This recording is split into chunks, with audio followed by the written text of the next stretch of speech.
Does everything have a bright side to it? Of course. It doesn't always outweigh the negatives, but everything has a bright side to it. This makes happiness a choice. And here we say that the discipline of being happy is the ultimate discipline. With that said, welcome to the Ultimate Discipline Podcast, where we meet with people who are practitioners of this exact discipline, and we hear their cool stories of cultivating happiness through challenges in their life. I am your host, Sean Greenspan. Let's get to it. What's up, man? How you doing? Doing good, man. Dude, I'm excited to have you. So, for those of you guys that don't know, this is Dr. Jacey Folkers. I've had the chance to work with you, become close with you as a buddy, get a chance to work out, grab some food a couple times. Yeah. And I really admire the way that you approach health and wellness, like is opposite of mine, but with the same goals, right? Like I focus by just like doing, you do, but you learn, right? Doctor, like, you know, you're deep in the literature. It's something I really, really do respect. Cool. I like to say, like, you know, I'm a practitioner, but you're like an actual student of the game. So I'm excited to pick your brain here, and you know, I'm sure we could chat about everything that you've been able to do. Yeah, man. Do you mind giving a little intro about yourself? Sure. So I don't know how far back to go, but so currently, Baby. Yeah. So I was born in 1975. So currently I'm one of the co-founders of Blokes and Choose Joy, which is, these are two companies that focus on health, on empowering people to become healthier versions of themselves. I don't focus so much on symptom-based care. I went to school back, in the day, when did I start? 2000, in year 2000. Yeah. Year 2000, I started chiropractic school after graduating from University of Nebraska-Lincoln, and I got my doctorate in chiropractic.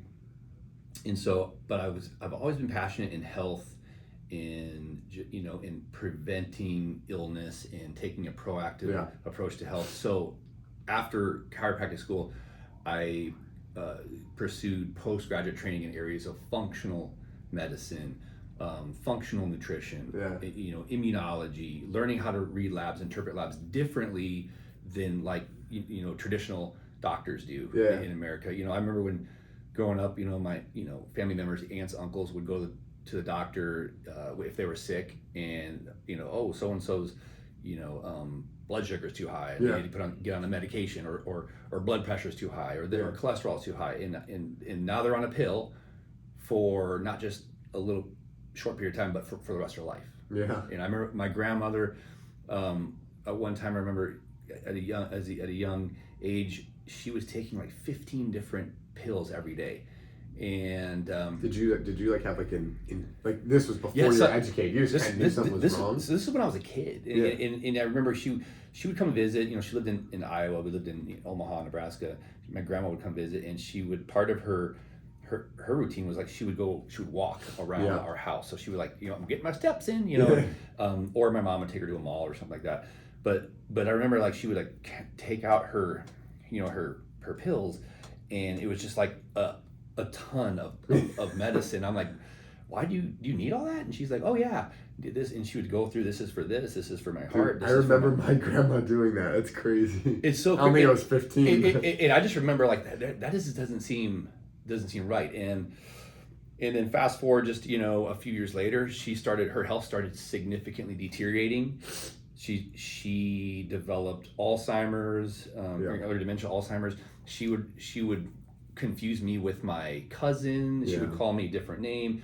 She would ask if I was done with barber school, and if I could fix her hair for her, stuff like it was just So I just kind of told myself, had this dialogue, there's got to be a better way. This can't be the way that in this country that a person's health just gets worse. Once you hit a certain age, you're just supposed to take more pills,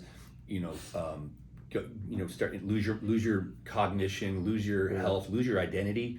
And so I just continue to be a student of health, and I'm really obsessed with it, learning more and more about. That's why I'm excited about like just like how social media has opened the door even more to like accessibility to information, like more than ever. Even though a lot of it's like, is this real? Is this? Well, and I think you and me have talked about that. That so, like social media itself and the internet itself is not good or bad. It's just a new way 100%. To communicate, and it's a lot easier to fake it than it maybe used to be.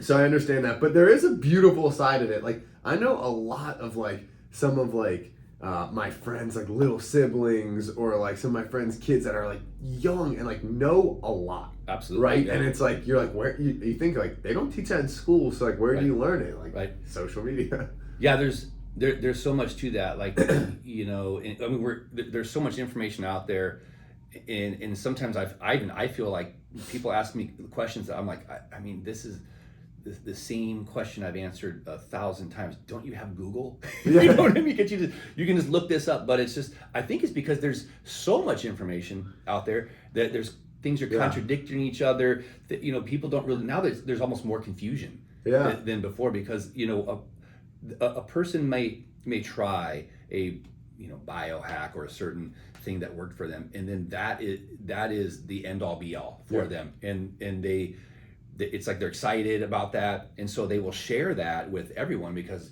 this worked. They've tried this. They've tried that. It worked for them, and it oftentimes doesn't work for everybody because everybody is not the same. Yeah. But But I really applaud people that have passion about what does work for them. But that's where I kind of like to step in. Like there's really too much dogmatic diets and workouts and that kind of thing, but everybody has different goals. Everybody has different, I guess, desires of what they want out of health, and so that's where I really try to kind of customize and tailor make a program or give recommendations based on what that person wants.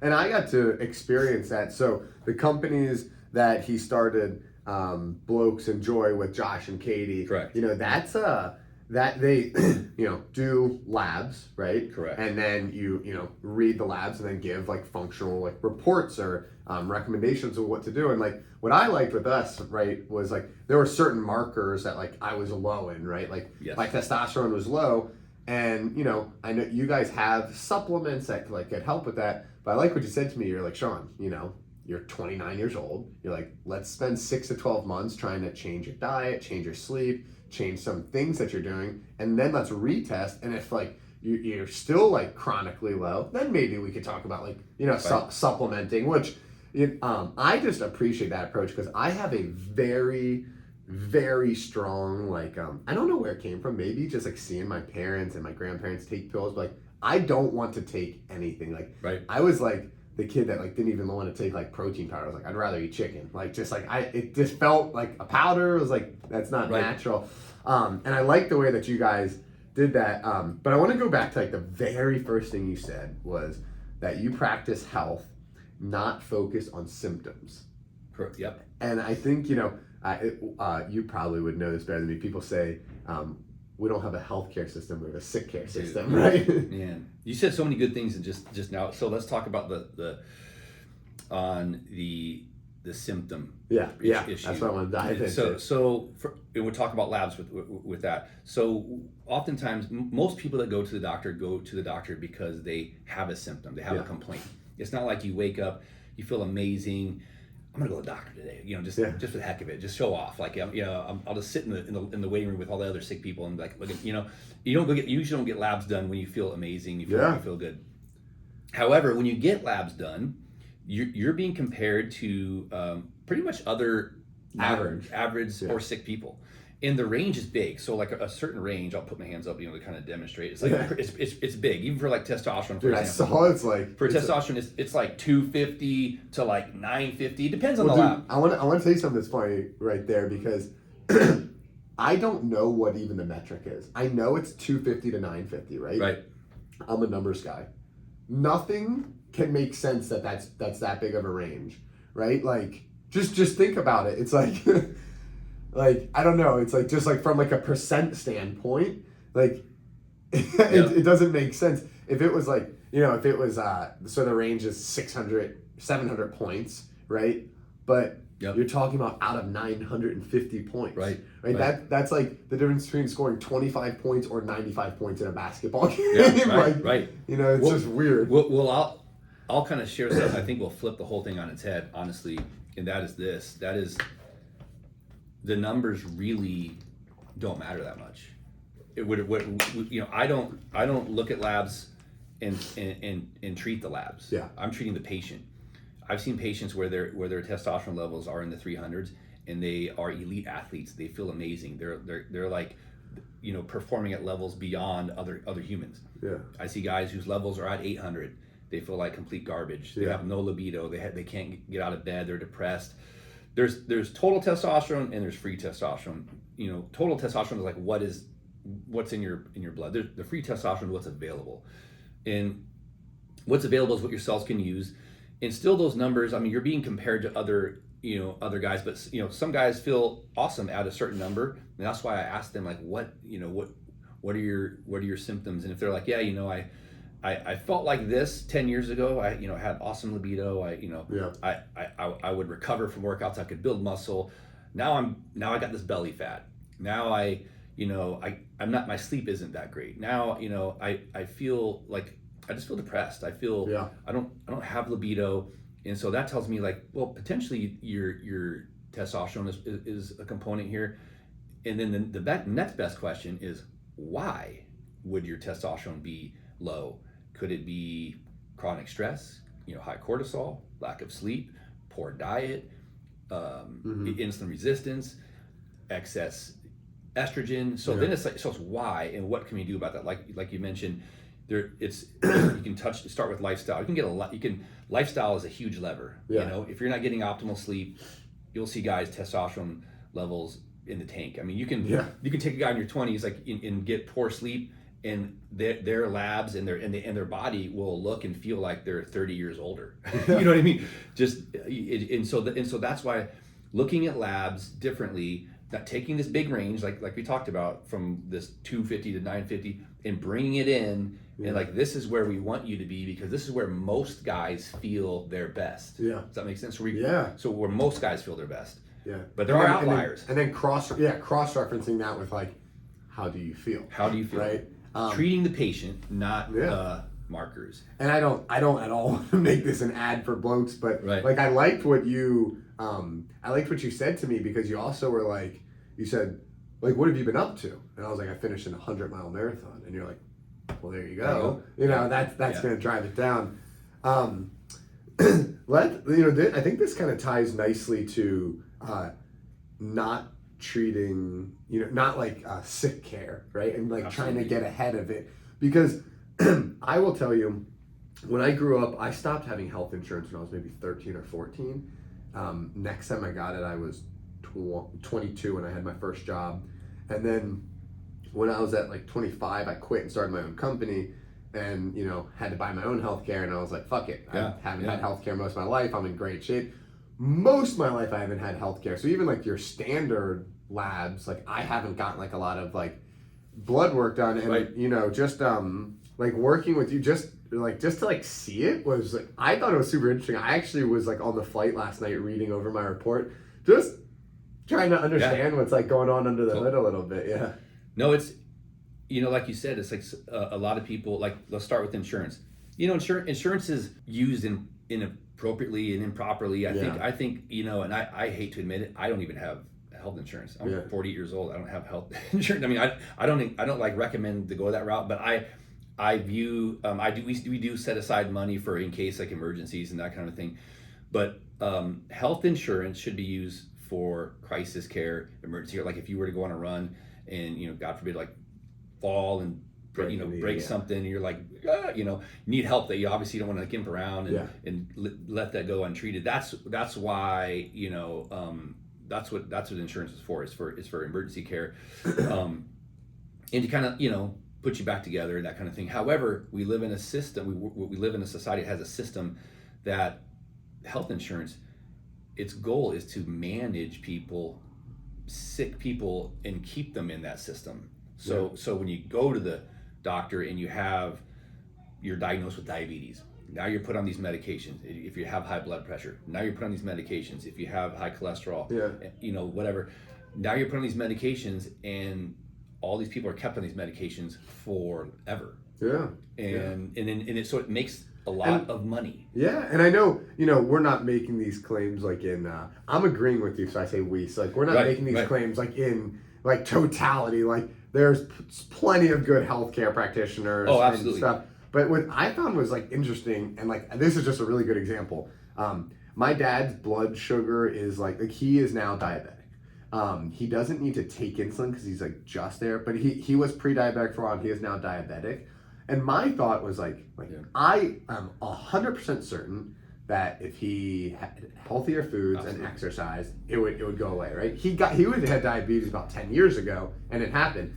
So like my thought is like, oh, so healthcare should cover a personal trainer 4 times a month, right? Nothing crazy, once a week, right? Like and a gym membership. Absolutely. And the fact that it doesn't, and I know, right? So he has pre-existing conditions. He pays $1,200 a month for health insurance. Oh my gosh! Do you know how many training sessions he could get from me for $1,200 a month, or like whoever, like? Dude, but it's crazy to think about that. It's like if they really wanted you to get out, like it would cover that. Like 100%. Healthy foods, like. Well, back to that, Big Pharma. I mean, it's Big Pharma kind of like funds medical schools and in the education. A lot of doctors, when they go to medical school, they're taught, hey, once a guy or gal becomes diabetic, they're diabetic forever, for life, right? Yeah. And diabetes happens to be a condition that is more significantly related to lifestyle, to diet, to lack of exercise, and it's kind of an earned condition, really. Yeah. But the answer is that the tool that's in the toolbox is here's your medication, right? And that's the answer. And like you said, it's like, well, it doesn't make it, for whatever reason, it doesn't make sense to sit down with your dad and say, okay, here's what we're gonna do. We're gonna like teach you kind of like how to like kind of restructure your diet a little bit. We're gonna work in some exercise, make sure you're getting 10,000 steps a day, that kind of thing. That would reverse his condition. It did, but he literally got it, and he just did 2 things. He cut down carbs, and he walked 30 minutes a day, and it was gone in 6 months. Absolutely. And it stayed gone for quite a while. And my dad completely reversed it. That's awesome. It is cool. And I just, And it's it's doable. The beautiful thing about the human body is we can't outsmart the human body. It's all adaptive. Insulin resistance is an adaptive response to consuming all these carbs that are everywhere. You know what I mean? Now we're getting into when you think about it, like when you go to grocery stores, all those aisles are filled with things that we talked about earlier. It's like they're not like your 3 rules. Yeah. None of that stuff grew out of the ground. Yeah. It's all in packages and boxes with barcodes with ingredients you can't pronounce. What is that doing to your body? Your body like is so smart. It's like no. So it develops a resistance, an insulin resistance, that is so smart, but the more you do it, the more you I guess poison yourself over time with all this excess carbs and sugar.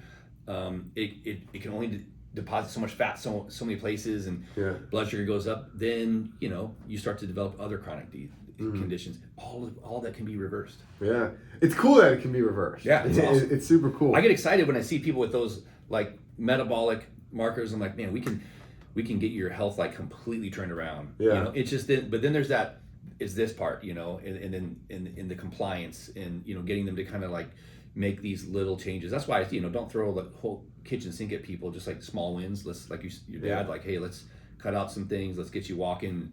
Get some steps in. Yeah, and see a little stuff. So I want to talk about carbs, right? So I had you out in New Jersey with that event last week. That was so fun. And you started by saying like I used to be a carbaholic. Yeah. And it's funny because I said I'm a recovering carbaholic. Because man, I still I love carbs. I do. What's better than some bread? I will tell you, when I lived in Italy all summer, and I ate bread and pasta twice a day, every day. Isn't that crazy? I'm not gonna say that it was good for me or whatever, but I will say if I eat a bowl of pasta or bread now, I just get a bloated feeling. Like I still eat. Like I had a sub yesterday. Like I still eat it, But there, I'm telling you, I would eat like a big sandwich with like a baguette on the side, and it felt like I was eating like protein or like it felt like I was eating fruit. Like it went into my body. I get so many. I'm glad. So Italy, is that where you were? Yeah. I mean, that's like the capital. So many patients, friends, people I've know that's lived in Italy, lived in Spain, lived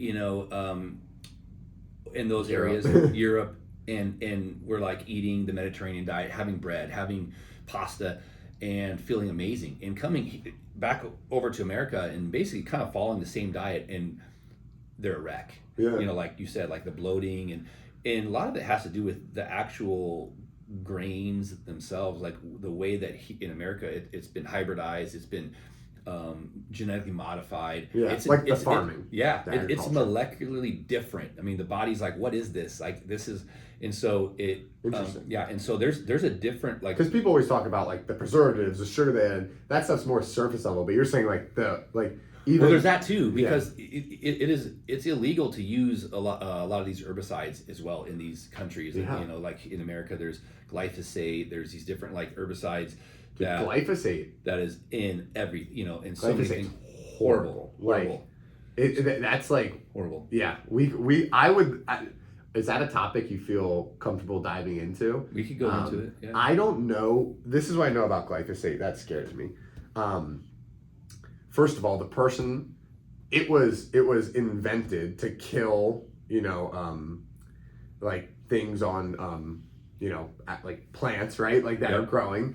It was invented at the same time by the same person that invented the gas for the gas chambers in World War II. That should be a little red flag right there. Yeah.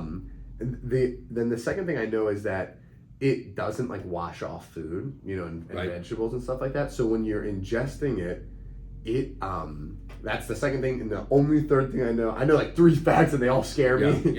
Is that it breaks the blood-brain barrier. And it actually influences your decision making. So it's like, whether that's cravings or just like, pure decision making. And obviously, I'm speaking vaguely because I don't know a ton about this, but like, it's something that like, just like boils my blood, and I need to study and learn more and get involved in changing. It's those like the company Roundup is the one that's what it is. Or was it Monsanto's that is the company that makes Roundup, that is what glyphosate is in. And so I'll just share this with you. There is I guess a study or some kind of like data that I came across where they looked at just like in the last, say, I don't know how, 20 years or so, the enormous increased incidence of, because you mentioned the brain, right? Of dementia and Alzheimer's, and how it significantly correlates with the increased use of glyphosate. Like it's like as that's gone up, so is the incidence. Like linearly. Yes. And it's, so much of it's used along the Mississippi River. And again, I'm going to butcher it, but like the stats, like half of like the cancer in the United States is literally right along towns in the Mississippi River. And like, of course, some of that's lifestyle, certainly. But like, it's horrible. And so do you know, and if you don't, it's okay, do you know how to like avoid glyphosate or understand what has glyphosate in it? I mean, that's basically why you want to buy organic. So organic is free of that. It's just the glyphosate, the use of it increases yield of the crop and those kind of things. Well, it just makes, they just don't die no matter what. And so that's not normal. You know what I mean? Like there's certain things that's the best way to say it. It's not fucking normal. It's just not normal. So like organic, I mean, that's why my wife and I, we prioritize like, organic produce, organic grass-fed, meats and that kind of things, because like also if you're thinking about like the sources of meats, you don't want to consume meats from animals that are also eating glyphosate-fed product, because it's not just the produce, it's the meat and across the board. But I mean, just trying to eliminate those things. Because there's so many unknowns, man. There's just so many. Everybody's gonna be like, "Oh, show me that study that proves look, I don't want to put things in my body that that man-made, that were just kind of like thrown in to try to increase profit, to increase yield of crops, and it's just, to me, that's it's not natural. Yeah, dude. It's interesting that you said that. Yeah, regenerative organic farming. So organic, it means, right, it's free of all those things that we don't want, Right. Genetically modified and herbicides and all that stuff. And then regenerative is the way that they actually are treating the soil. Right. I actually had someone on here, Scott, who's a chef, and he's a mindful chef, and he's really mindful about the way he sources food. Talk about, if you Google regenerative organic farm map, you can see all the farms in the world that are regenerative organic. And it was really cool. So I was staying with my mom, found the one near my mom. We drove there. We bought brisket, steaks, chicken, vegetables. You buy what they have. You buy seasonal, how we're supposed to eat. Yeah. Dude, you're cutting out the middleman, though. It was like, that's awesome. Yeah. So much better. And dude, we got a big skirt steak, a big one that filled me up and her up, and some broccoli. And the steak was like $16. And I mean, it was huge and delicious, dude. Yeah. And I was like, dude, in the store, that'd be $30, like, man, whatever. So, like, it can be cheaper, and it was more fun. We drove 20 minutes to a farm. I contributed to a farm, not a fucking, whatever. Like a local Brian does that in Denver with Eric. Oh, sweet. Wow. Yeah, dude.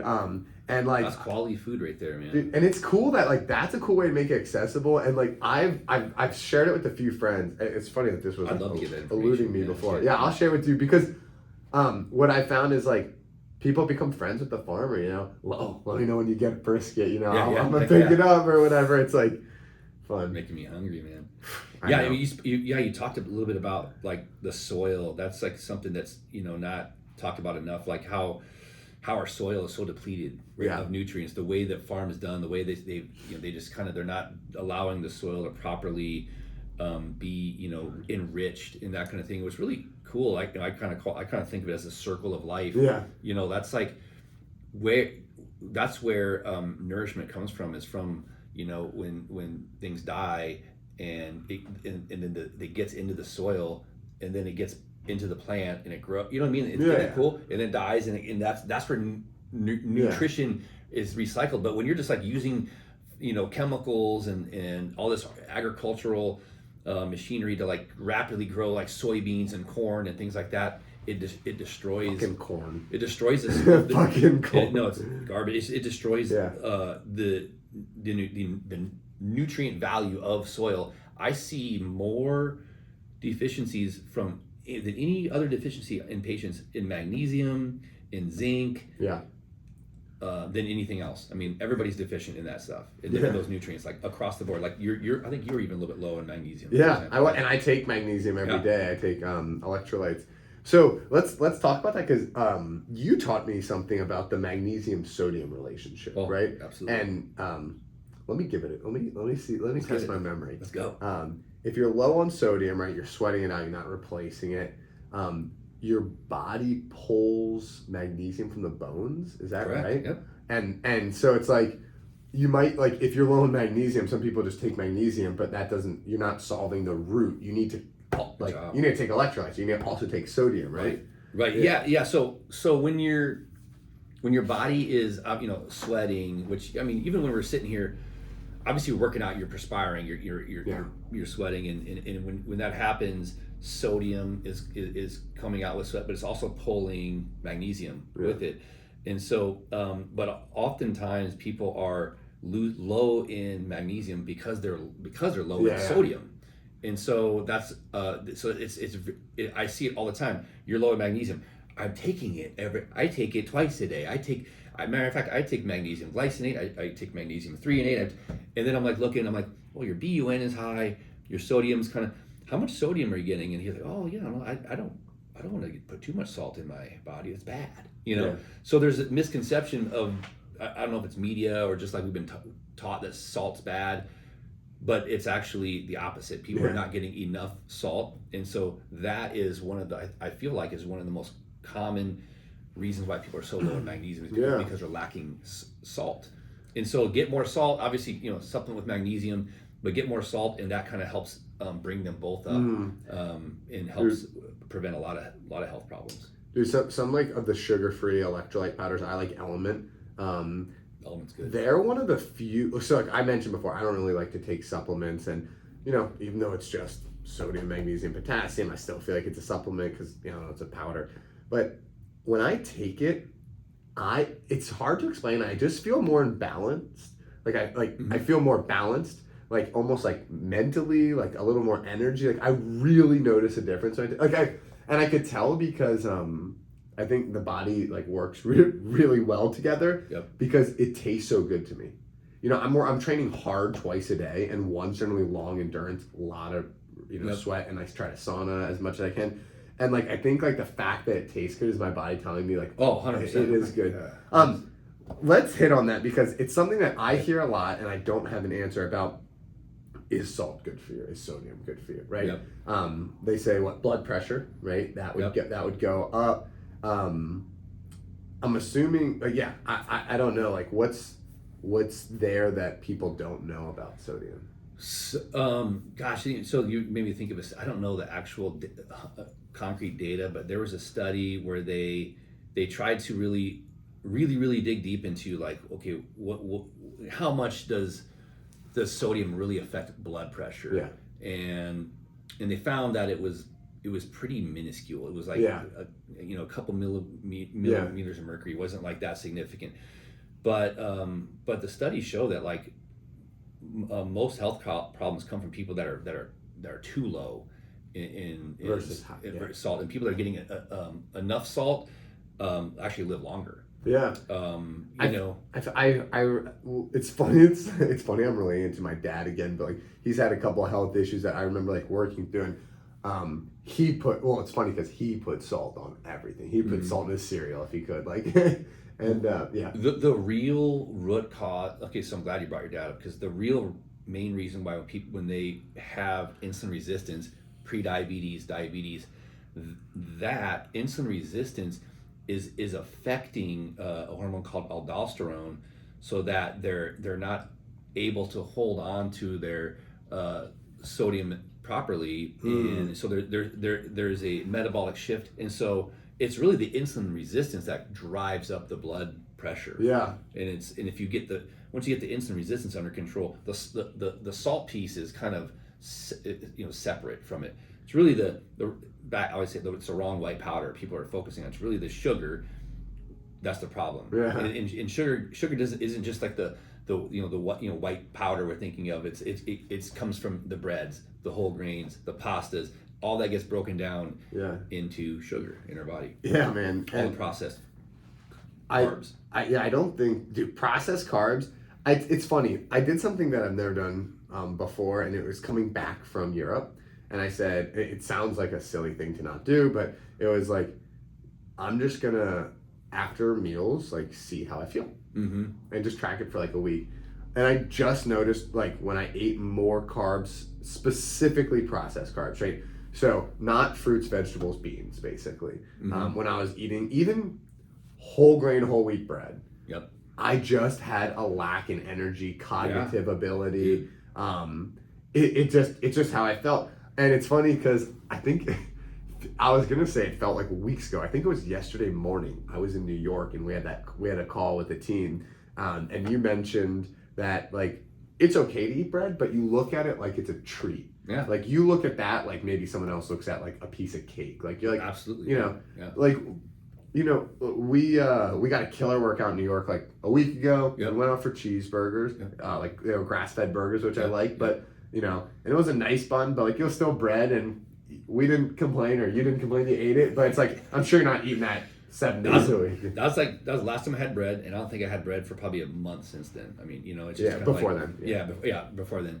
But two things you said was I want to touch on. So the first is when you talked about, this is so good, how it tasted good. The element tasted good. Electrolyte tastes good. There's something to that. Like I've heard a lot of people say, I don't like to drink just water. I want like salt in it, or even I'm like there's definitely something to that if you can you want to taste like the saltiness, and it's because your body craves it. And in fact, if you drink too much water, you can actually flush out like a lot of the the electrolytes and things like that. So they're definitely, I mean, I even add salt to my water for like a pre-workout, and I feel like that's like one of the best pre-workouts. And another thing, what you just said is great, because it's just intuitively you felt like, man, or just physically you felt like I don't have much energy after eating these, the breads and the whole grains, and whole grains are actually more of an anti-nutrient. In fact, it's been shown that when people are really eating, like, remember the food guide pyramids, like eat your breads, eat your pasta, eat your whole grains. It's been shown that like that leaches your body of a lot of nutrients, can cause deficiencies in zinc, in magnesium, and all these different things. And definitely, I talk about that a lot, and I see that a lot. Like, what's your diet consist of? Well, I wake up and I have pieces of toast and that kind of thing. It's just that there's definitely some consistency with people that kind of follow the standard American diet and have sad diet and have a lot of deficiencies. And it's just that's actually why when the cereal companies were making cereal, when they fortify it with all of these nutrients. It's not naturally in that. Yes, they add it. Of course not, right? It's like Lucky Charms is like flour and marshmallows, and it has this many vitamins and minerals, and it's fucked, dude. It's what it is. And I'll tell you, like, let's be real. We all need help changing behavior. It's difficult. Yeah, absolutely. So, I say even me, I put myself on a pedestal, but even me, like, I focus on health and wellness. When I like realized like that like whole grains, even whole grains, but like pasta, bread, of course, sugar, sauces, like anything like that, like just sugar, right? Processed carbs, wasn't good for you. I still had a hard time stopping them. Yeah, I'll tell you when I did that 7 days of tracking, I realized like two things. I eat tons of meat, but I actually save most of my meat till like after the workday. It affects my energy levels. Definitely, it's like hard for me to eat like a steak and then work out like 2 hours later, or like a chicken breast something, and then hop on a meeting.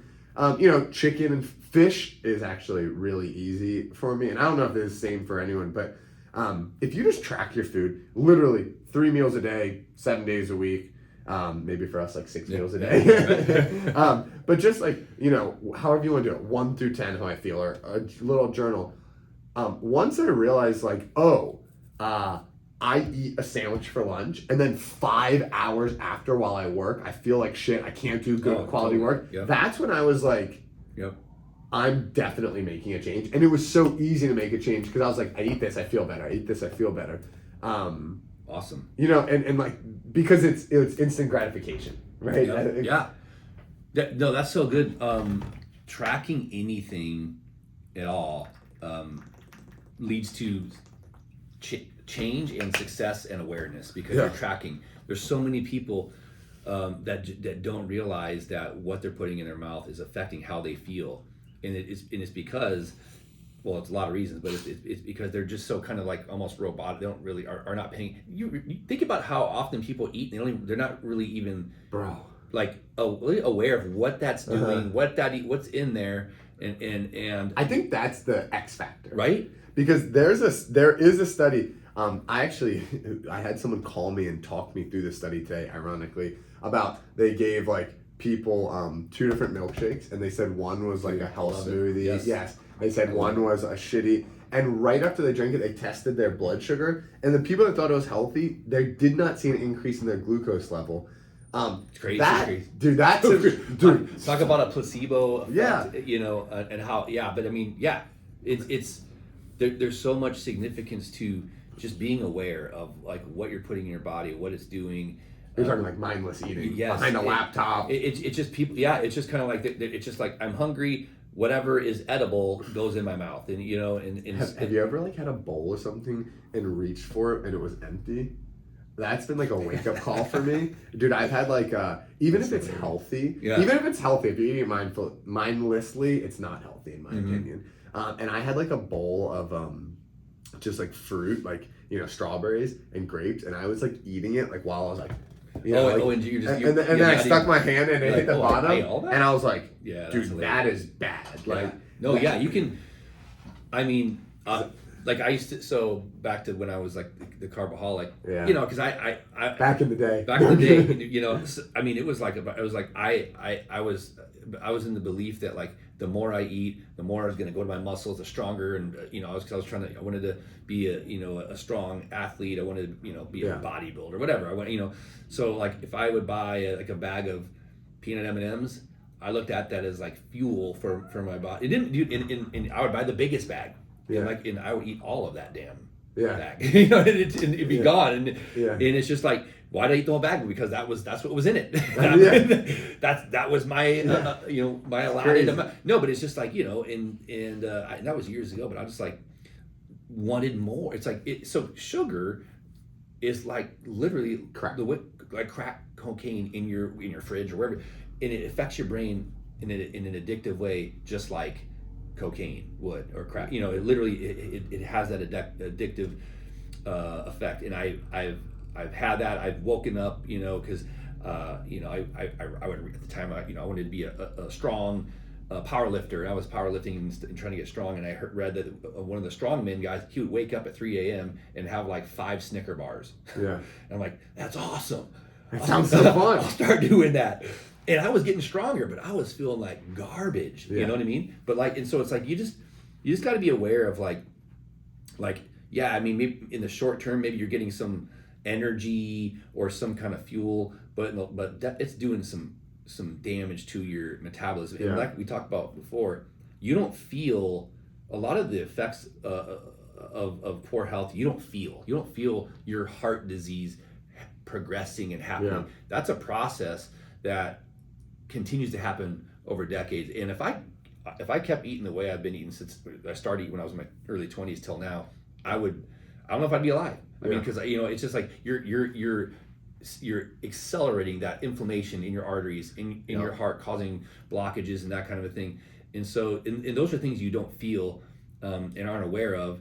But the first most common, like at the talk I asked, the first most common symptom of heart disease is a heart attack, which often ends in death, and you don't feel that process happening. So that's why it's important to just like be aware of like what's going in your mouth, because it's not so much how you look, how you feel, but it's nice to get a peek under the hood with the blood work. Like, wait a minute, there's some inflammation there. That's why I'm not sleeping that great. That's why my brain fog is not. My mental clarity is not there. So there are warning signs that energy. Dude, energy is like the biggest thing ever. Like I've really been thinking about this lately, right? Like I had my 8-hour drive today, right? And today was I'm on a good little streak of health, just sleep, eating, whatever. I'm feeling good right now, meditating, that type of stuff. And like, you know, all day, like I had people kind of like, people that I know aren't healthy, that to me, the main thing is low energy, right? Kind of like telling me like, oh, like, are you almost there yet on your drive? Dude, I had a great drive today. Right. It was beautiful outside. There was no traffic. I had a string of work calls, but like, I like really buffered like 30-minute calls. I blocked an hour. So like a lot of them I was bullshitting with people, you know, just chatting. And I like who I work with. And like all day, like I felt like really, really good. And I was thinking back to like my last like long, like 8-hour drive I had like that. And it was like a low energy day. And it's like, low energy affects your mood, right? Like, 100%. Think about like why we don't do things. Like if you don't want to do something, it's almost always energy. And I don't know, like I've been really just trying to focus on energy and like what you eat, like all your behaviors affect your energy. And like, you know, people that are just mindlessly watching TV, it's because they think they have no like energy. And something that I've tried to think about was, I'm gonna give you like a little bit of a metaphor, but 2 years ago, I had a client that was 10 times the size of any other client I had.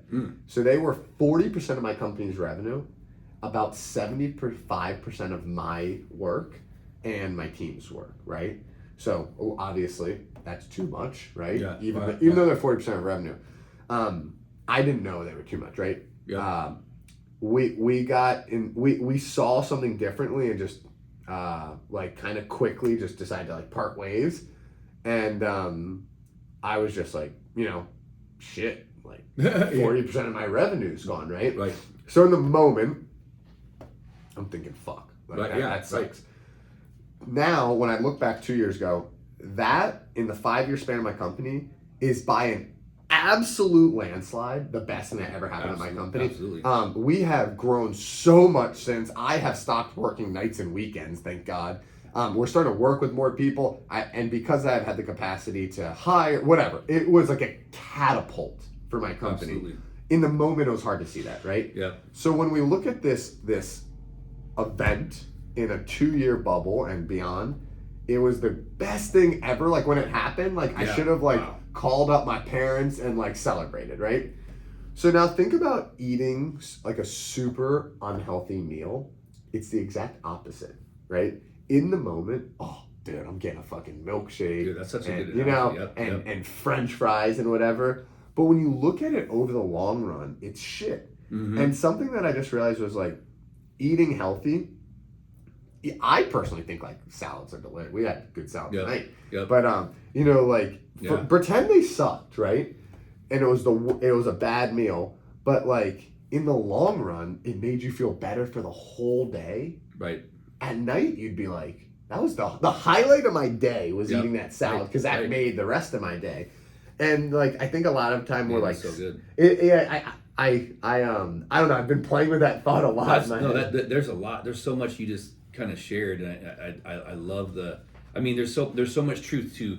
Yes, there are people, first of all, that can suck energy out of you. And you said something real, at the beginning. I wanted to I want you to elaborate when you said like I know people that are not healthy.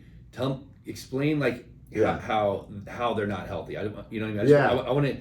I want to hear like kind of like how, you know, because I'm the same way. That person's not healthy. Yeah. And it's like just kind of give like a quick like overview like why they're not healthy, what makes them like not healthy. Yeah. I think it starts. I always say health is top down. So I think it starts with like consciousnness. Or let's just call it the brain. Let's start at the top. Yep. Dude, like, can you focus on the positive? You know, stuff like, can you focus on the positive? Yep. Can you keep your faith? You know, can you try to be selfless and give people energy versus trying to like take from situations? Yes. I would say the next thing, going top down, I think it's probably like a little bit of a cliche, but like looking at people's eyes. Yep. You could tell if someone's healthy if they're doing well. Totally. It's like, you know when people say like mothers just like know shit? Dude, my mom, I had COVID like in December, right? My mom calls me and goes, I saw your Instagram post and you're sick. And I was like, I'm not sick. The next day was the first time I was sick in 2 fucking years and I had COVID. Wow. And I was like, dude, moms just get it. Like, because, you know, she was like... She knows those eyes, man. Dude, I asked her what happened. She was like, your eyes looked horrible. Yeah. And I was like, that's not nice. But so, you know, like, I think eyes... and then the reason I say down is like, are you smiling a lot, dude? And is it like a genuine smile? That's so good, and then I'm a big believer that everybody should have a good physique. Mm-hmm. And I mean that for a lot of reasons. One is, you know, your body is just it doesn't have to be a perfect physique, but like a good physique. Your body's like a reflection of like what's going on the inside to a point, right? Correct. You can definitely look good and be unhealthy, but to a point, like even if you're lifting weights and eating well, but you're not sleeping or stressed, like you're not gonna burn fat. So, you know, I think that's important. Obviously, like some of the basic things like fat on the body is like connected to like every disease. Mm-hmm. So it's like, you know, that's really important. Like people's posture, you know, obviously. Yep.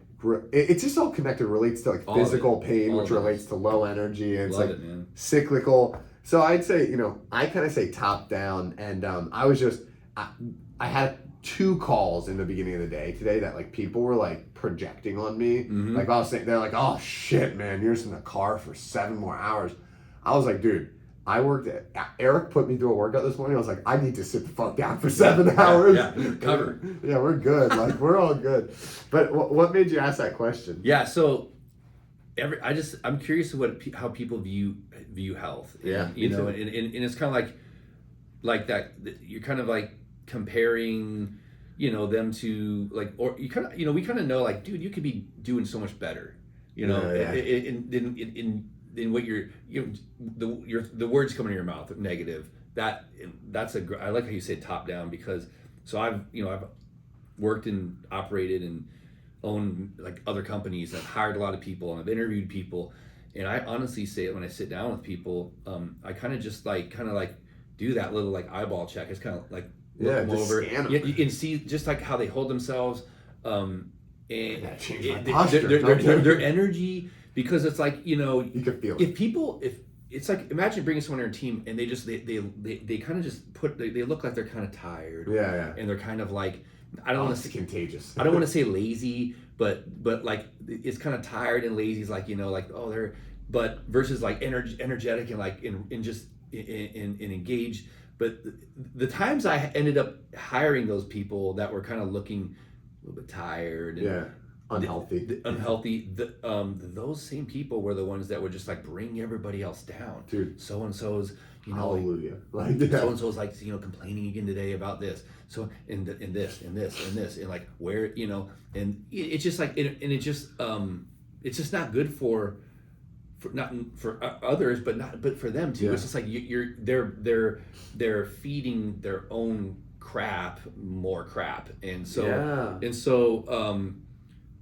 it's like this. It's like top down. It's so good, and so like when it comes to making decisions, to whether it's like to focus on positive, decide to eat healthier foods, go to the gym. These are things that you don't feel the immediate gratification from. They don't feel, it's like you don't see like a muscular lean physique in a week or 2 weeks or a month. I mean, it's like you have to it creates that discipline and that kind of like you're starting to like get your discipline muscle going. That's why working out is so good for everything, because you're forcing yourself to do something that you don't see immediate results. But guess what? You see and feel and taste immediate results if you have that piece of cake. You're like, oh, that was good but now I feel like crap. And so it's like, that's what I'm getting at is like, I mean, there's a mental component there. There's the energy, and it's like I want to bring people on that like want to be a team.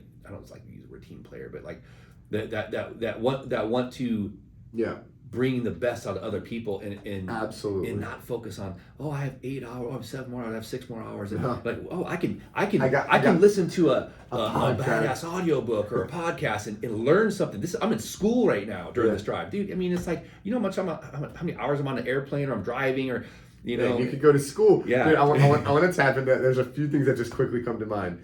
My grandfather, who would be 100 years old tomorrow if he was alive. Wow. He told me he's from the Bronx. He's like a wise man, you know what I mean?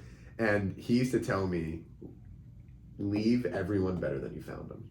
And to me, if you embody that, you're like healthy. Wow. Leave people better than you found them. Just every interaction, regardless, it doesn't matter if they're a fuckhead to you. That's probably the best line I've heard in a long time, dude. Dude, I love it. I know. I thank you for sharing that. I love that, dude. I mean, that's like probably I'm gonna use that just here and just in myself. In my everybody. I love that, dude. Even little things like this. That is awesome. I was 8 hours, dude. I'm telling you, my 8-hour drive. I took 8 hours of fucking calls. I think I'm gonna tell so I have 6 daughters. Like I'm gonna make sure they all know that. Yeah.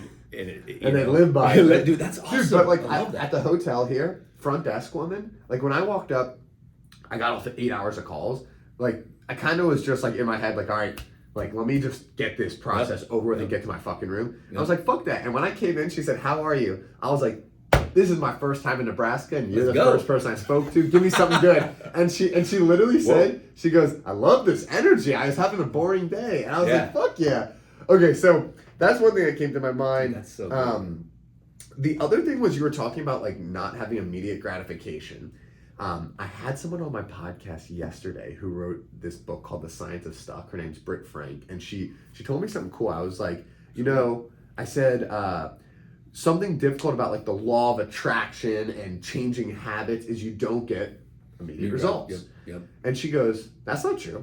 And I was like, "What do you mean?" She was like, "Go to the gym." And I was like, "Yeah." And she was like, "And then think about how awesome that was for your health." And feel it. And I was like, and then what? And she was like, "You feel great, right?" And I was like, "Yeah." She's like, immediate gratification. No, you feel 100%. and then what's cool is I worked with a behavioral science company a few years ago, and the number one factor for changing your habits is what you think about that habit. So if you go to the gym, think happy, feel happy. Go to the gym, think happy, feel happy. Blah blah blah blah blah blah. Yep. You're gonna be salivating to go to the fucking gym. Absolutely. And I mean, I know that's where we're at, and with the gym at least. Yeah. I need to get there with some other things. Let me share. Please. Like some I guess biophysiology with that. Like I experience this all the time. Like it's like I don't have the physical energy, desire to always go to the gym, but I always drive my ass to the gym and get out of the car and go work out. And let's say, for example, like we all have like access to whatever song we want to play now, right? Yeah. So I'll like have a song on or whatever. I'm like, oh, that's cool, and so cool song, and then I'll go whatever work out. I'll come back out. I'll play the same song, and it sounds 100 times better. Like this is fucking awesome, dude. That, like, but it's like just that exercise, that like moving your, even though I didn't like, once I get in there, I'm gonna get find my zone and get in the routine and start working out. And dude, it just turns on, like she said, like all of those like endorphins, and you feel good, like I'm getting something and you get done. that gratification, and you get out, you back into like into the zone, in your car, back in life, and you're just like, oh dude, this like the song feels better. I feel like I got more pep in your step, and that's I don't think people realize that, but that is like when you are physically moving your body. I mean, it does a lot of things for the brain. It increases brain-derived neurotrophic factor, which helps open up. That buddy of yours that texted me. She came up with that beast. Yes. That was the baddest. That was awesome. I told him already showed him. He always stimulates testosterone. That's cool. Because he's like, check it out. This is how he thought of it. He goes, I went for a run one day without my headphones, so I was just running. So, dude, right? Dude. And so he didn't have the distraction of the world and like listening to whatever. It's like he had to listen to himself, and he got a download of like his own, moving forward, running, dude. It activates something that it can unharness creativity. I mean, it's like real. This is real shit. For sure, dude. So that's why I like dude. All of it is like just get off the couch, go to the gym. I don't care if you go and like pedal on the freaking exercise bike at like with no reason. Just move your body, dude. For sure. That's what our bodies are for. It feels good, man. Yeah. And something back. I love behavioral change because it's one of those things that's like I like studying because it's like the key, right?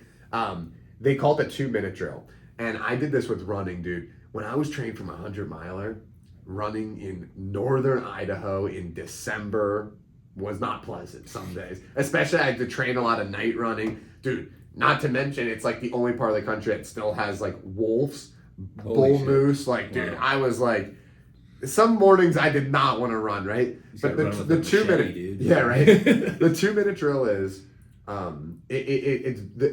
they came up with it because motivation, people think, oh, I need to be motivated to go to the gym. Motivation starts after you start the activity. Yes. So the 2-minute drill is, what's the first 2 minutes of going for a run look like?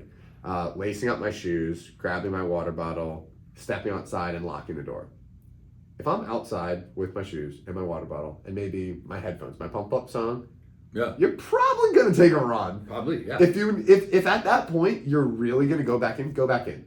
Seriously, go back in and just do that 2-minute drill every day, and you will start to run more.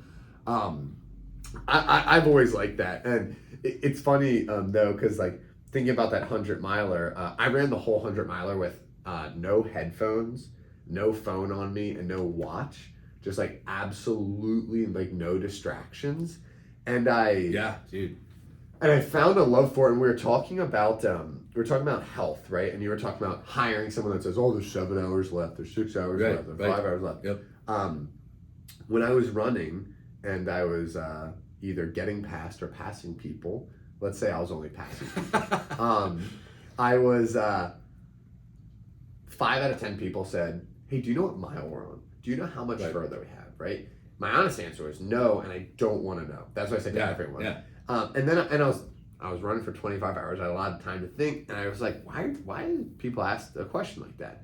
And it's because they want to know when the end is. Yeah. Which is rooted in not enjoying the activity and not being present. 100%. Yeah. the biggest thing I learned from my 100-miler, and I alluded to running with no technology, was because I didn't even know where the end was like, I'm just going to enjoy this moment so much that I want it to last forever. Mm-hmm. Like, I've only run one 100-miler. I'm still talking about it today. Why wouldn't I want it to last forever? Like you know, it probably wasn't like pleasant physically, but like embracing that suck. So you can. So I mean, I think it's so. What you're saying is so powerful, because it's like being able to. We talked about this earlier. Like, you know, have like contrast in life. Like not many people have ever run 100 miles or knows what that feels like, or what the training. And, you know, but like to be able to do that. I don't know if I'll ever be able to do that, but I mean, that'd be cool to say I ran a 100-mile race kind of a thing, because it's like it makes a lot of other things in life very, very, very easy. You know, but like I talk about this all the time. Like, we're such pussies, dude. You know what I mean? Like, you know what I mean? This day and age, like, we are. Like, I can't stand how.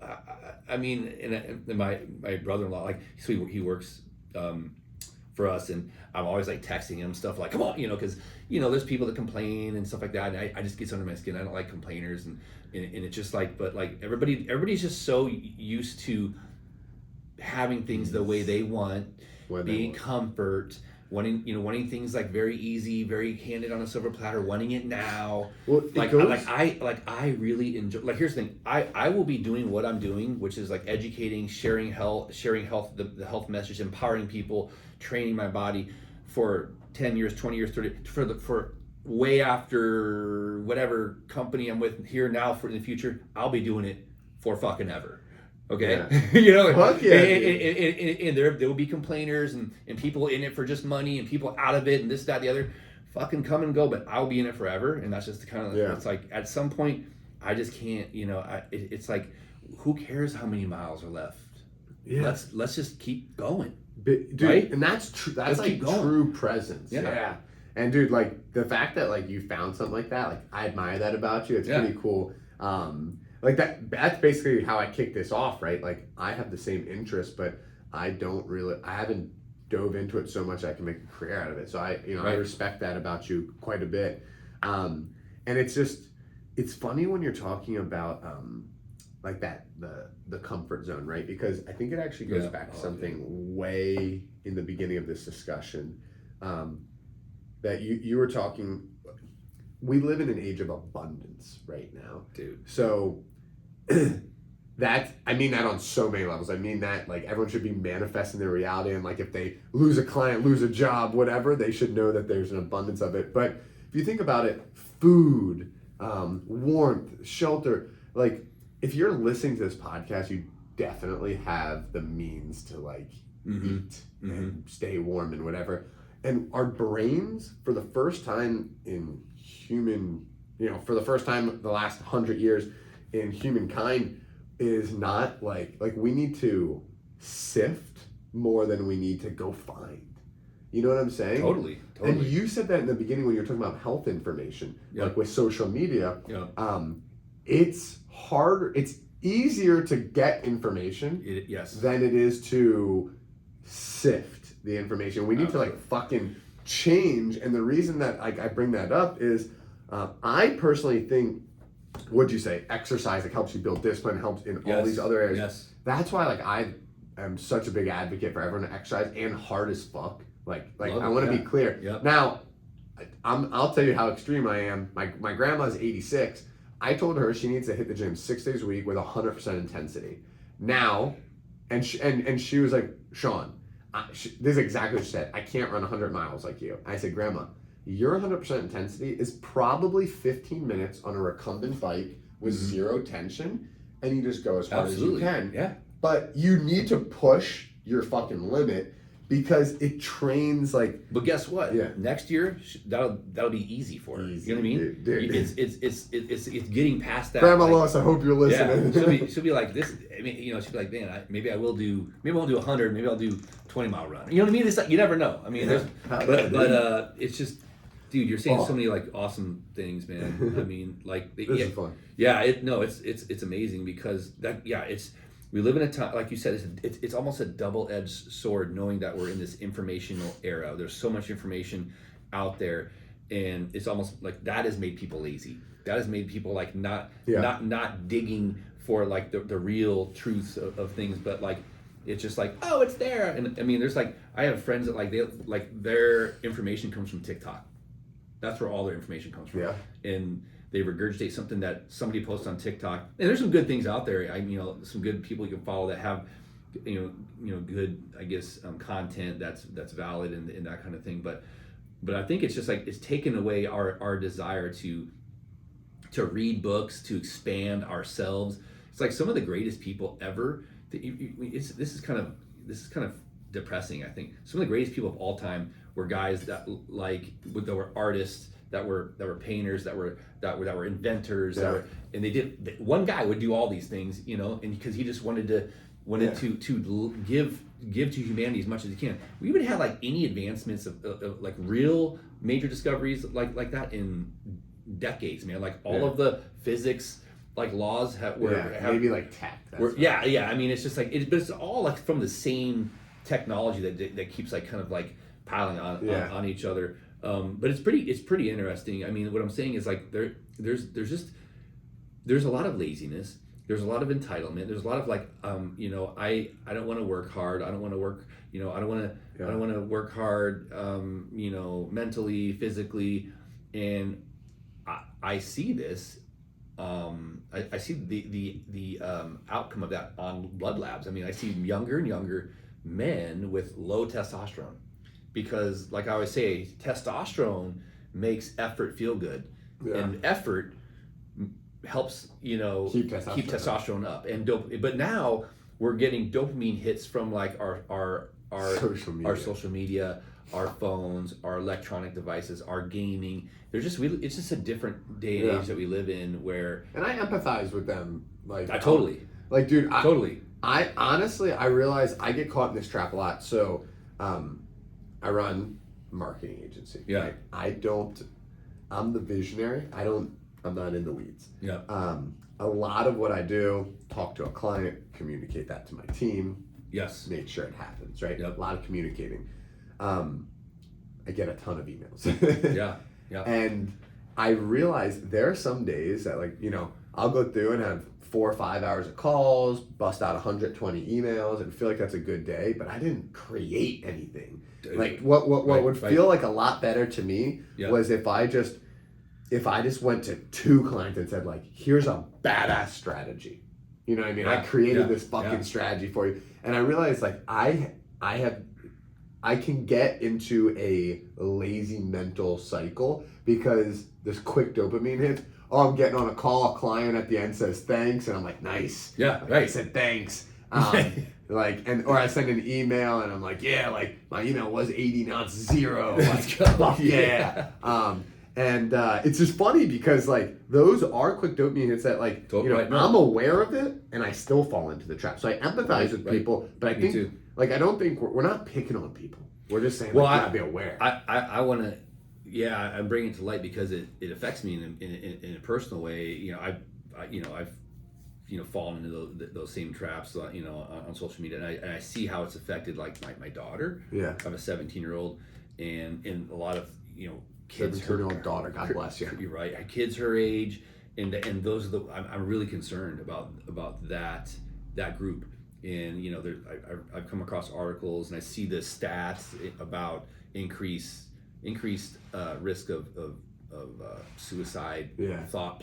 A lot more young girls are like planning or thinking about suicide, and it's because there's like it's no longer this like we talked about before. There's no longer this relationship of like 2 people talking and interacting as much as it's looking at this screen. Yeah.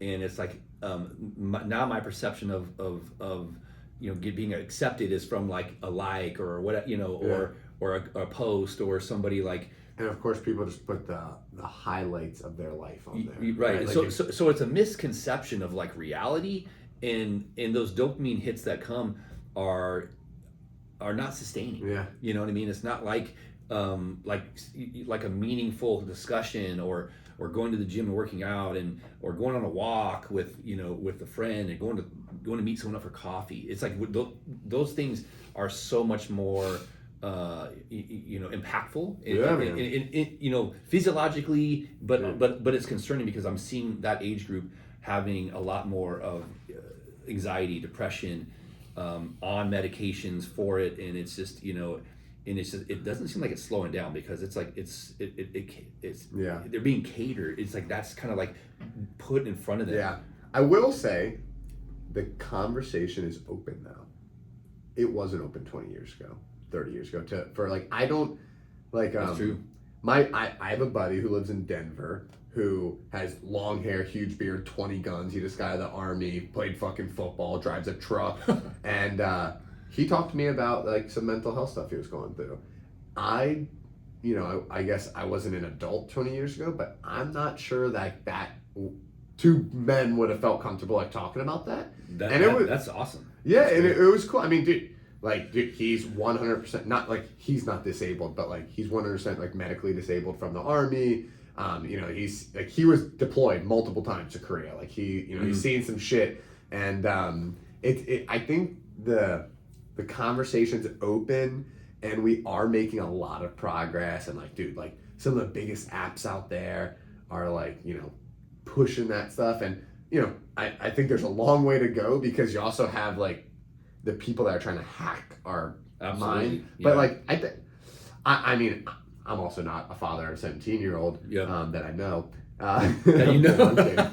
But it's like it is difficult.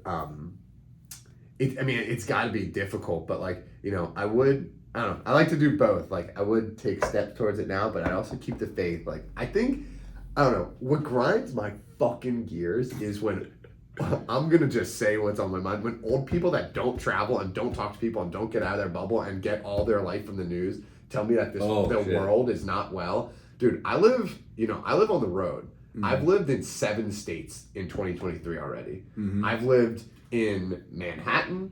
I've lived in Alma, Colorado. I've seen the fucking country. Like, the country's in a good spot. Right. The world. I lived in Europe all last year in 5 different countries. Like, when Russia was attacking Ukraine, like, people looked at Russians the same way that they looked at us, like, when, like, there was crazy shit going on with the presidential campaign. Right. And, like, wow. And you know what I mean? Like, dude, I was swimming in a river in Spain with, like, 4 Russian dudes as it was happening, and they were like, yeah, it's shameful for our country, Right. They're like, it's not me. Like, I'm not fucking killing people. That's true, yeah. And I don't know. That was a little soapbox, but dude, that shit drives me crazy. Like, we're trained to look at the negative because that's what like elicits fear.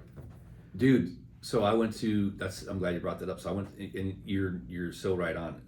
I went to Mexico. My wife and I, we spent 5 weeks in Mexico. My wife's like, hey, we gotta get out of Nebraska for the cold part of the winter. I'm like, all right, so we went to Mazatlan, Mexico. Literally, what is this part? This is the tail end of, I don't know why it's lasting so long, and we're halfway through March, and it's like Arctic winds.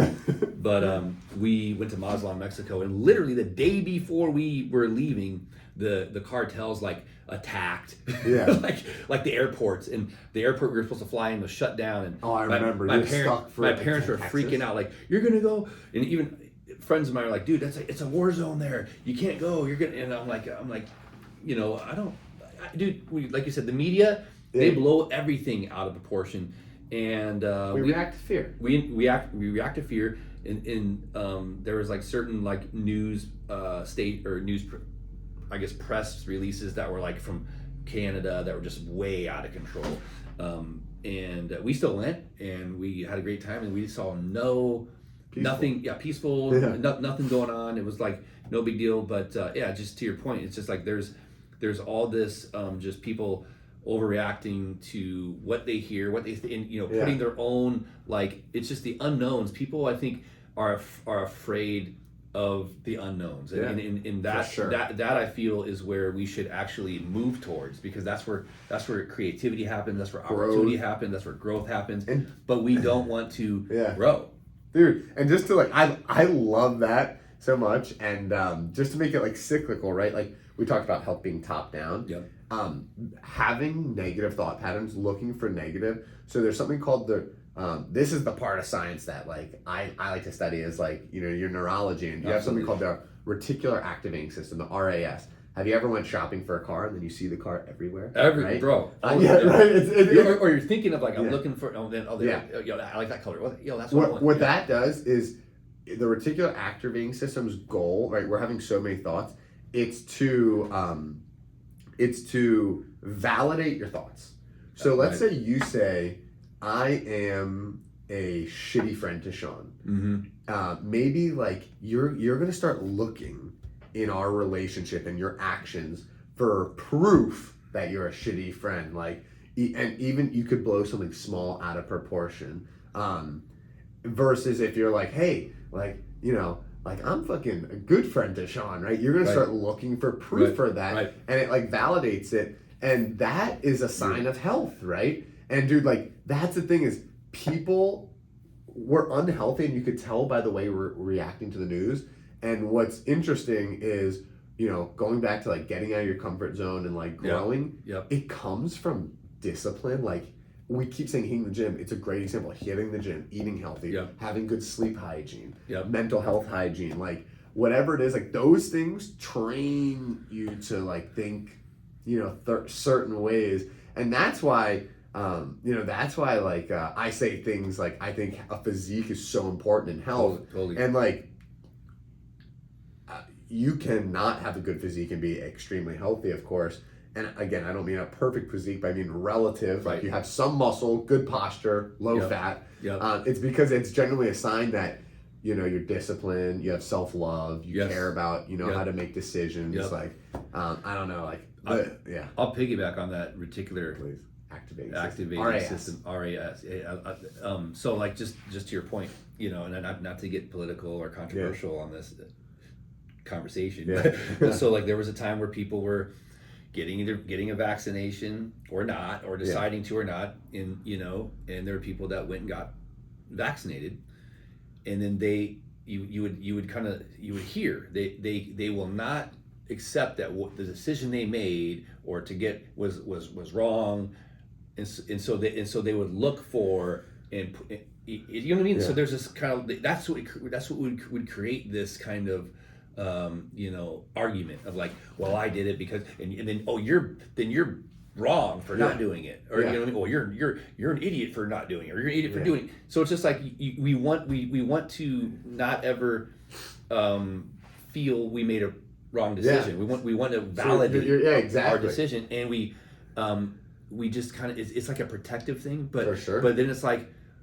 okay, I went and got vaccinated. I feel like that was not a good thing. But I'm not responsible because they made me. You know what I mean? So there's that lack of responsibility. It's crazy. So I feel like the problem, honestly, go back to our healthcare system, is like, you know, unfortunately we grow up in a country where it's like we're delegating our health to these doctors that are like, you know, basically trained to diagnose illnesses. And it's like, you went to school for this. I don't know. I come to you because you just tell me what I need and make me healthy. But the problem is like we're in a sick care model, and I'll say this, and I say this a lot: the best doctor is the patient. 100%. Like that is and that goes with how you think, the decisions you make, taking responsibility for yourself. Because and here's the thing is, because what you do, what we're doing is affecting our kids, and they're seeing it, and what is going to affect your kids, and your future kids are going to see, like, you know, dads, like, own your own health. Own your own health, because you are the doctor of the future, and it's like, yes, you know, doctors are there, they're trained for emergency, and that's what we should use them for. It's not their fault that they're in the system, they're handcuffed to the system, because guess what, if a doctor's like, hey Sean, you know, just go home and eat better, and eat this and exercise, they're going to lose their license because they didn't prescribe X medication for this, you know, condition, and you know, it's messed up, you know. So I mean, I don't blame. I think most doctors probably have the best of intentions. And Absolutely. I mean, faulty 100%. system. Yeah. 100%. I mean, and the sad thing is a lot of doctors are burnt out. They're like, they're not even enjoying what they're doing. It's just, they're like, man, Dude, I just think that the concept of owning your own health and taking responsibility and being like a fucking, I hate to say be a fucking man, because like women too, but like just the saying, like be a man, like just. Well, even, man up. Even, that's what my sister will say the same thing. Like, be a fucking man. Yeah, but you know what I'm saying? Like own it. Like, dude, Google it. All the information's out there. I hate to say, like, I heard I was having a financial discussion with someone close to me, and they were like, dude, you're so lucky. Like, I didn't learn any of this. I was like, I didn't learn any of this. When I got my first paycheck, I drove to JP Morgan, and I stood outside because they were booked all day. I got there at 4 o'clock. I stood outside till 5 when the guy got off, the financial advisor, because like I looked him up online, and I said, my name's Sean Greenspan. I'm 22 years old. I just got a job. I can't pay you, but I need to learn how to manage my money. And he let me sit in with him once a month. I brought him Chick-fil-A, and once a month for 2 years, he taught me about like money. And now I'm my own financial advisor, right? And it's like, dude, like that's like what you've done with when you said like you didn't have health insurance in the beginning, like not to highlight that, but like you are your own doctor to a point, and like everyone has different like whatever, but like you said, like I think doctors are probably good in like emergency situations, but most like if you probably meditated and like understood, like sat with your feelings and like sat with your symptoms, you could probably figure out what's best for you. For sure. Dude, it's funny what you said about when you were saying again about like people getting vaccinated or not, and then trying to like validate their decision. Well, it's just you don't, when there's a decision that you make about your health, it's like you want to feel right.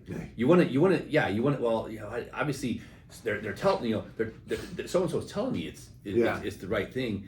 And you want to believe that, and I'm not saying one way is right or wrong, but it's like you just it's hard to not convince yourself that you made like the wrong decision. It's For like sure, you will go to beyond measures to prove what you did was the right decision. Dude, exactly. And again, I'm not here to say right or wrong, but what excited me about that is when I think about health, right? I think about I think a lot about mental health top down, and I think about like are you jumping to decisions? Are you over rationalizing what you're doing?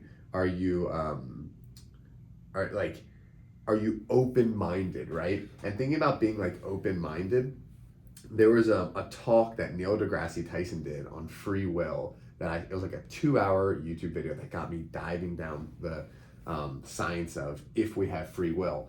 And the way they're defining free will is like if you have the choice if you're making decisions, or if you're kind of more experiencing life, and ever since the Big Bang, or they said the Big Bang, however you believe this life got started, everything was going to unfold the way it is, and you're just on a ride, right? Right. And what the argument is, and top doc, this discussion, I mean, if you just YouTube free will discussion, you could see a lot, because something that it's inconclusive right now. But what most people agree is like, if I was born as Jacey Falkers, and I had your DNA and I had your circumstances, I would make the same decisions as you. Now, that seems obvious, but what if I told you, if you, with your, were born the same as a murderer, with his DNA and his circumstances, you would be killing people. And it's not to excuse that person, but it's just to like have a little bit of empathy, right? Because like, dude, like all the shit that was going on around vaccines, where people are like, no, but like my social media said this and my social media said this. Right. It's like people are literally living in different like just have like a little like empathy that like most of the top like neurologists in this space are agreeing that if you were born with the same DNA and circumstance as this person, everyone would make the same decisions. There's no proof. That hasn't been proven, but there's no proof against that yet. Right. And that's like, to me, like a really kind of like relaxing thought, because it's just like, dude, love everybody. Like totally. No, I love that, because like like you said, like the circumstances are are so significant. There are people who lost loved ones during that pandemic, that died, and it's and the doctor, you vaccine, here you go. And so obviously, that's, I mean, it's just take it. Take it. It's like, I mean, you lost like your husband or your child or something. It's just like, and then you're the one person that like your husband had the fucking like got the vaccine and like died, right, got blood clots, right, whatever was right, coming right. up, and then you're like, I'm never gonna take it. No one, yeah, like, and so there's all these different like circumstances, and it's just like, but it just comes back to like, just there's so much information out there. There's so many. I mean, there's medications. There's this. There's that. There's like, all this stuff thrown at you. Procedures, diagnosis. Let me ask you a question, hypothetical. Let's say, and let's say like we're all stranded on a deserted island. Yeah. I don't care like how. And there's a couple stories I'll tell you. So let's say there's no medications. Yeah. There's no vaccinations. Yeah. But this island has a lot of like all the fresh fruits and vegetables that you could ever want. And it's got free range meat, but no medications. Yeah. No medications, no vaccinations. Do you think, and let's say we all went there from being on medication, do you just think there's just answer this, we would get healthier or sicker without those medications? Yeah, right. I think healthier, right? Sure. So it's like most people like, oh my gosh, yeah, I'd be like, well, so much healthier. And so, but it's true. It's like we innately know that what we need, what we really need, we need sunshine. We need sun. We need to like walk on the beach or in nature. We need like to be around nature and eat real food. My wife's a hospice nurse. And one of the first things they do when these people are on hospice is they take them off of like most of their medications. And she told me over and over and over and over again, they almost all improve. Dude, almost every single person improves. It happened to my grandfather. Like, yeah. My grandfather was in hospice for 35 days, and the last like 12 was no food and almost no water because he couldn't swallow. He had Parkinson's. And like, that shit's crazy. It actually just got me thinking like, I have a tough one for you. Would you, and I thought you were going to give me like a would you rather.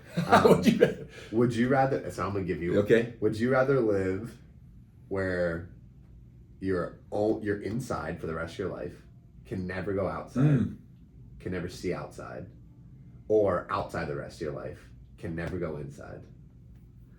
I'd have to go outside. You have to go outside, dude. Like the first one sounded horrible. Dude, the first one, I'm thinking I'm in like an insane asylum or a jail. No, I felt like prison, dude. Dude, I felt it like these white walls. Like right away, it's weird when someone tells you that, like you're like, I'm in jail, dude. You know what I mean? Like what is a person in jail? All they're looking at is like across bars, that wall, across the fence, like they would give anything to be out. Dude, that's a good one. Because I thought what you were gonna say is like, would you rather be on an island that had fruit, vegetables, fresh meat, whatever, no medication, or like an island that had like mainly like processed foods, whatever, but all the medications you wanted? I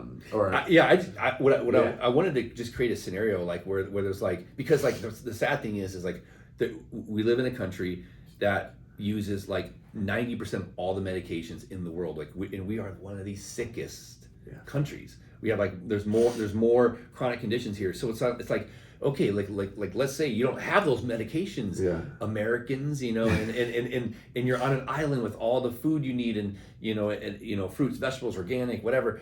I asked this question, and people are always like, "Oh yeah, I'll be way healthier." Yeah. And it's just because people innately know. So just do it. But well, it's like, because here's the thing: we're humans. We're like one of the only species that basically stays in the same crappy environment, no matter how it affects our health. Whereas every other animal, if there's no food, they go to where there's food. If it's too cold, birds fly south. If it's it's like animals like instinctively know how to survive and what. I think animals are healthier than absolutely. Humans. Well, in the wild, it's like they know and they're just smart, dude. Like there's a type of I think it's a bird. I won't try to name it, but there's a type of bird that like if it sees that there's not enough food in where its habitat is, it will purposely not reproduce, dude, because it doesn't want to put versus us, we're just it doesn't want to put its future offspring at risk of dying. So it's just like, I mean, you know what I mean? But like, dude, I animals are just like there's a sorry, I'll get one more. There's there's a type of I think a chimpanzee that I heard this story where this when they get like some type of gastrointestinal issue or something like that, there's a certain particular plant they'll chew on and eat to get rid of the infection because they know, dude, humans don't know. We don't know. We're expecting someone else to tell us. We just don't. It's like we've lost that kind of like innate. But like I said, if you know you have the food you need, and you're able to get sunshine and roam about, and everybody's like, oh yeah, I'll be healthier. We know we don't need these medications. Hell yeah, dude. And we know we should start taking responsibility. Start moving. Start taking cold showers and just doing. I'm taking a cold shower tonight, man. Just go and venture into the unknowns, man. Yeah, dude. I love it, man. I love what we've talked about. I kind of so it's a little unrelated. You're yawning, bro. I'm unhealthy, dude. My energies are low. No, you listen to your body. You're like, it's time winding down time. For sure, dude. But there's just one funny thought that I had. Honestly, I had it. I took like psychedelic mushrooms maybe like 2 months ago. You have me with you? Kind of, I wish. Kind of in like a therapeutic session, and I had a thought, and it stuck with me, and I would love to like I want to like write about this and like just like I want to maybe just post on social and see what people's thoughts are. But it's I think the greatest illusion that humans have is that the prefrontal cortex is an advantage. I actually think it's our biggest disadvantage. It's made us so scared and far from like our like hearts and our amygdala and stuff like that like we need like think about everything that we're doing is to like make money and protect ourselves from the environment because that's what we think is right versus animals that just like we're building a world to adapt to make it so we don't need to just adapt to the world like every fucking other animal does. Yep. I don't know, just like a funny little thought, but maybe that's for the next episode. It's definitely it's like kind of like that the fear is that fear for sure. That wall of fear that of losing this, of not having this, of fear of I think the biggest fear would be is people just like you've heard this is having regret. And one of the things like a thing I always tell myself is I want to go to whenever I die in my deathbed, knowing that I gave as much as I could in relationships, physically, my body. I want to like use what I have on this planet, and not just and not just kind of like go 50%, 80%. I want to go hard. I think, dude. I think you do that well. I mean, I feel that in this. I thought it was pretty cool. I got in at 7:00 and I was like, dude, I want to get a workout because I just sat in the car. I want to go get a healthy meal and then get this podcast on a Friday night. You're like, let's do it.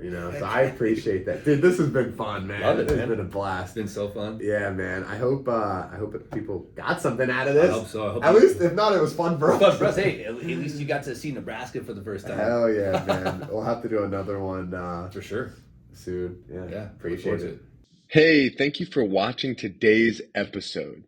If you got something out of this, it would mean so much if you could just take a second and give us a rating on whatever platform you're watching it on.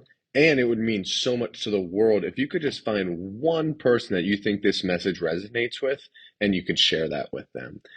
Thank you so much for your support. Looking forward to share the next episode.